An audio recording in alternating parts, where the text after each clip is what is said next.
guys, welcome back to my channel. It's Angela. So welcome back to hashtag ABCs of Tarot. We are on letter S, and it's probably going to be broken up into 3 separate videos because I have a lot of S's. If you're just tuning in, I decided with my Virgo brain the only way I could show you guys my deck collection was to show you alphabetically. And so we're on letter S today. It is January 1st, 2023. I'm so excited. And I was getting stressed out because I was like, oh, now I'm going to have to do Anthony's 31 Days of Tarot, and I don't see it anywhere. So if you guys see it anywhere or know about it, let me know. I messaged her on Instagram, and asked her if she was even doing it this year because I don't see it on her blog or her anything. And I've not got a response. So if you guys know that is happening, let me know. Anyway, we are on letter S, and these are in no particular order. The first one is, I broke them up into 12 decks each. So the first one I just grabbed, I made a patch for it. It's got a dragon here. It is the Smoke, Ash, and Embers by Three Trees Tarot. That's my favorite card in there. I don't know why I was turning it upside down, but that's the moon. Beautiful. This deck is sweet. It's cute. It's fall. It's spring. It's everything I need in a dragon deck. The cups, they have little web feet. So adorable. And they are beautiful. And I love that they're different colors. Look at that. Beautiful. And look at him offering it to the frog. That's so cute. And then here I have the ducky. Cute. I think the cups are my favorite suit in this one. Look at that. 2 of Pentacles. Stunning. It's just really beautiful. And then we have extra cards here. And then there's the advertisement card. Their thank you card. Yep. That's the Smoke, Ash, and Embers. I love it. Love it. Love it. I was looking for a purple crochet yarn, but I only found this one and it's got sparkles in it. So next we have the Sugar Skull Tarot Deck and Guidebook by David A. Ross by Carolina Martinez, illustrated by, and I think this is cool. It's kind of a it is a got full page guide. The only thing I hate is these corners. They're square. The deck is huge. But they're very sharp corners. But I love this Mexican-American Old West style deck. And it's really, I think it's cool. I use it basically for Halloween. Even though it does have some other cool looking little things in it. I may get this out. But it does feel very fall to me. And I love the color palette. I love that it's different. That it's certain colors in different suits. And it's really cool. And I love it. So that is the Sugar Skull Tarot. Humongous cards. I mean, huge. They're as big as this huge box. Next we have, and I have a little bitty mini Steampunk Tarot by Barbara Moore, art by Ali Fell. It is a Llewellyn publication. It's super tiny.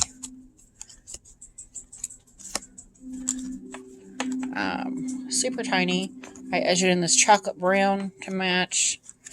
If I ever get, of all the mini decks I have, if I ever get a full size of all the minis I have, this would probably be number 1 on my list because it's beautiful. I love the red. It's got a darker tone to it, and then you see these splashes of color. I think it's pretty cool. It's a really cool deck, I think. And yeah, I love it. Love it to pieces. And now my dog acts like she wants out when she hasn't wanted out all day long.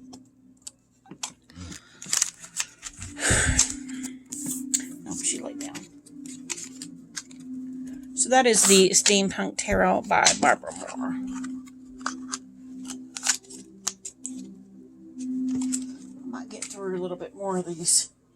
Next we have the Spirit Song Tarot by US Games. It is a Paulina Cassidy deck. Beautiful. Beautiful. I love the cardstock here. The cards are gorgeous. They're renamed, so shells are pentacles, I think. No, shells are cups. Feathers are swords. The High Priestess there, that's stunning. Acorns are wands.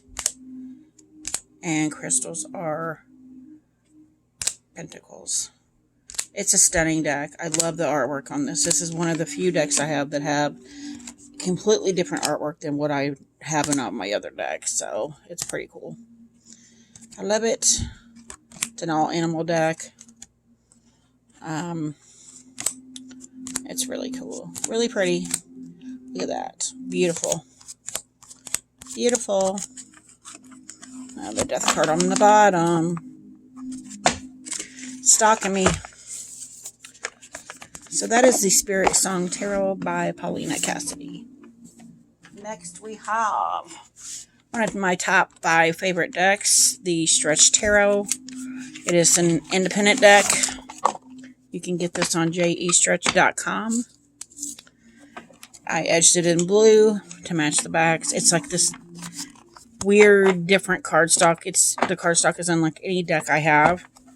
I use this strictly for past lives and mediumistic work. This is a workhorse deck for me. I love it to pieces.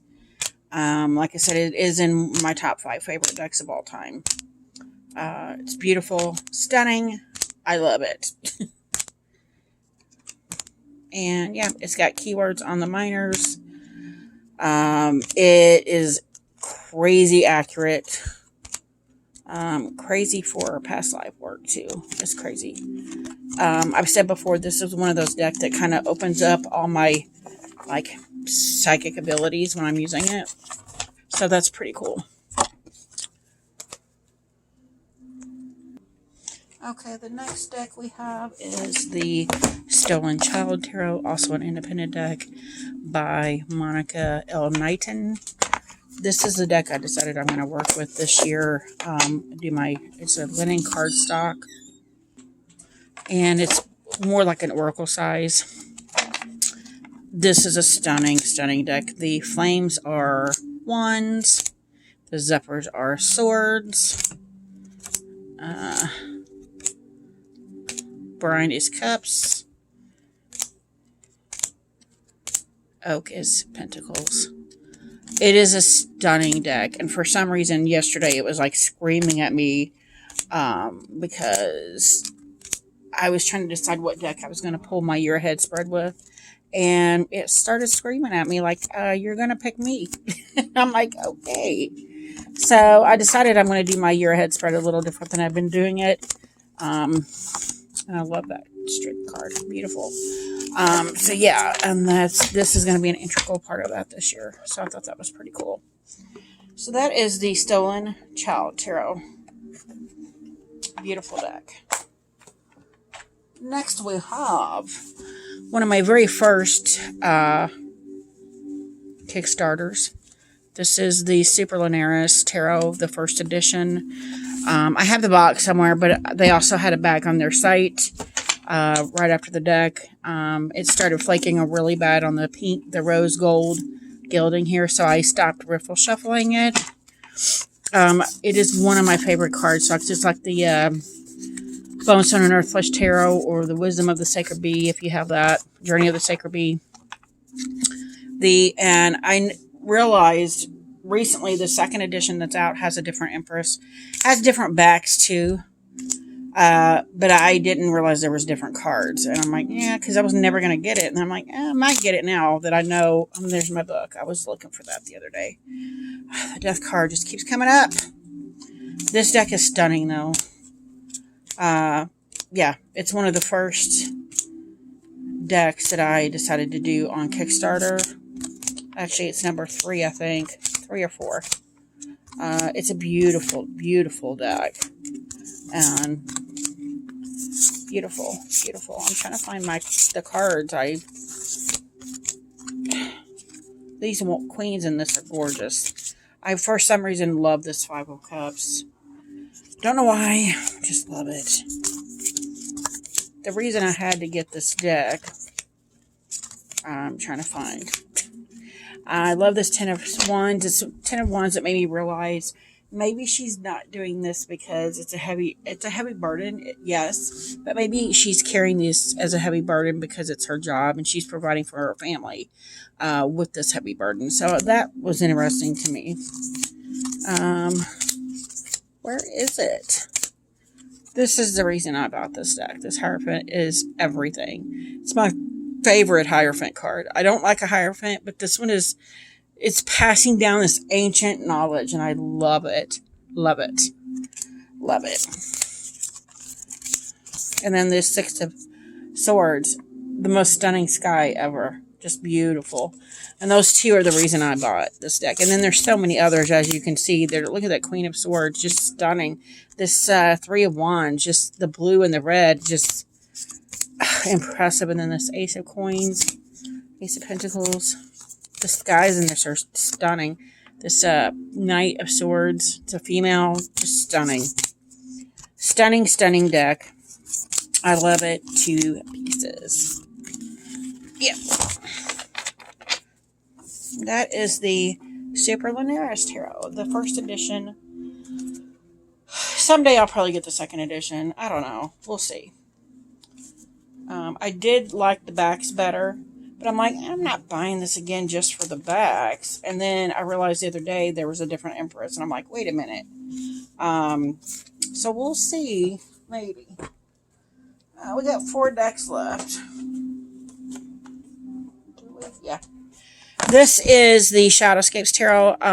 Technically, I have 1, 2, 3, 4, 5, 6, 7, 8, 9, 10, 11, 12, 13 decks in this video. 2 of them are knockoffs of this deck. They're the exact same deck. I bought one on a site that I should have known better, and then turned around and bought one on Amazon. It was the same exact deck. I got screwed twice trying to buy this deck. But this is the Shadowscapes Tarot by Stephanie Pooman Law.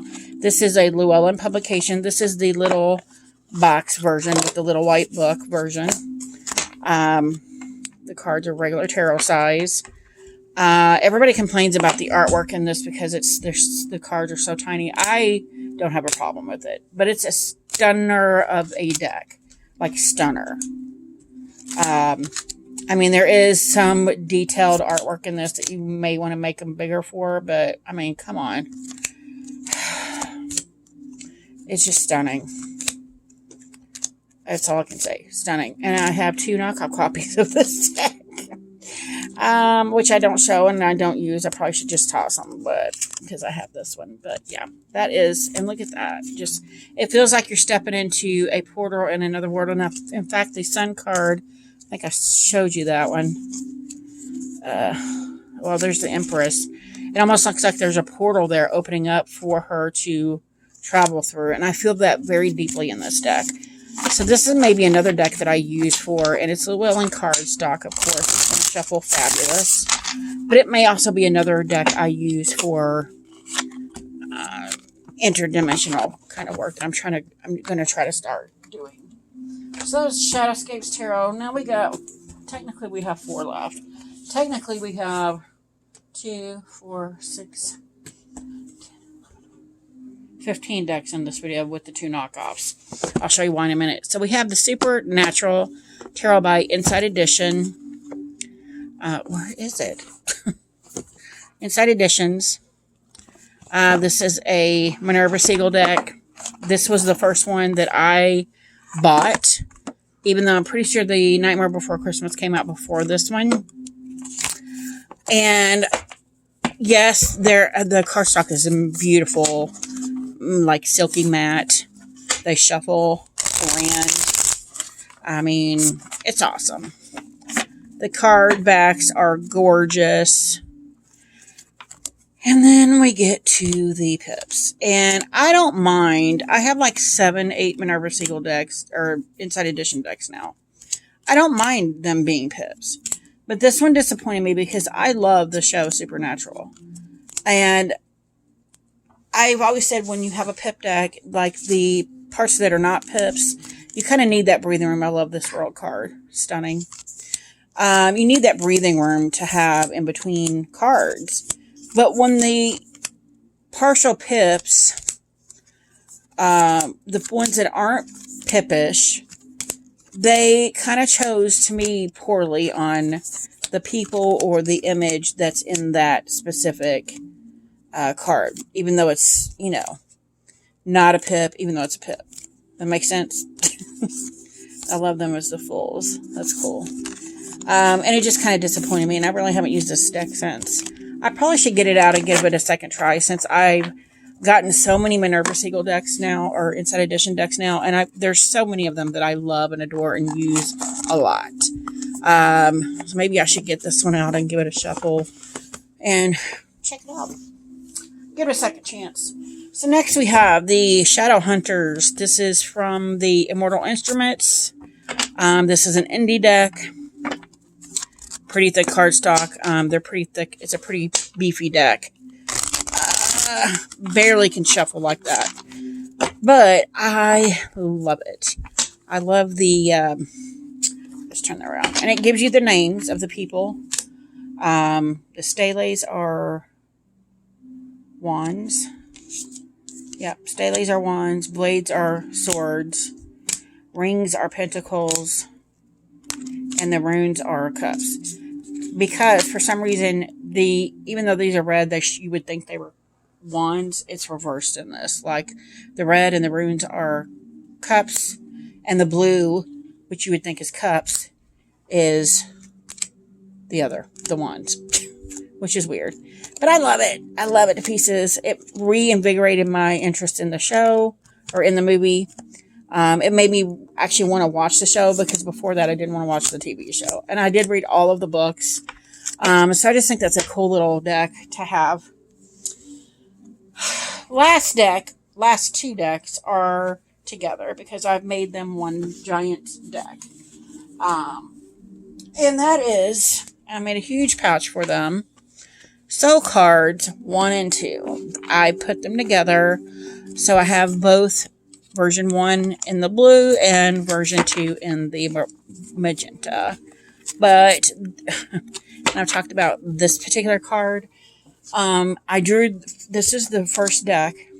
I drew this card in my walkthrough, and I immediately was getting lies, forked tongue, devilish mouth. And I'm like, why? This is creepy. And then I got a phone call later that talked about was telling me all these lies and breaking my heart and all this horribleness, which I found out later was basically all lies. And I'm like, interesting. So it took me a while to realize that this deck is so intuitive and so dead on. It's so accurate. It's creepy, which is why I love it. Which is why sometimes I don't use it as much as I should, because it does have that creep factor for me. But that is deck 1 and 2 of the Soul Cards. That is the last I'm going to do of, that's part 1 of my S decks. So if you guys have any questions, comments, concerns, don't hesitate to comment below. If you like this video, give me a thumbs up. If you want to see more, please subscribe. And don't forget to hit that notification button so you're alerted to any future videos. And y'all have a good night. Bye.